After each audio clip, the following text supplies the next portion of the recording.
thank you for joining us. We're following several developing stories tonight. Today, Indiana is starting phase 4 of its Back on Track plan.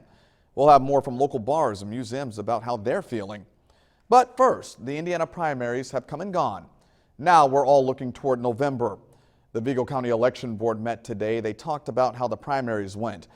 In tonight's Election Alert, News 10's Dominic Miranda has more from the Election Board meeting and what you need to know going into the next election. A question a lot of you have been asking us at News 10 is how the absentee ballot process will change, if at all, for November's general election. Well, I spoke with Election Board President Kara Anderson. She told me everything you at home need to know in anticipation of coming to the polls.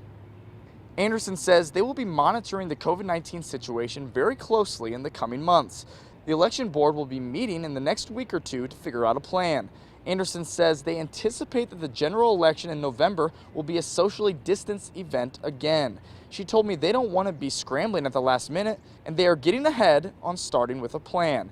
They will be determining where vote centers will be located and addressing absentee ballot concerns. She says absentee ballots have always been available. The only difference is this time around, the state lifted restrictions and everyone who wanted an absentee ballot could get one. Anderson told me she doesn't believe this will change in November. I anticipate that that's going to be the case again in November, and we will process all applications and absentee ballots like was done here in the primary. I don't anticipate any changes to the request or processing of absentee ballots in the general election.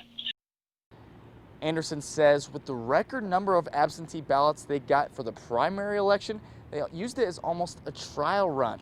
They did find a few places where they could make some adjustments and make the process more efficient and smooth for the general election come November.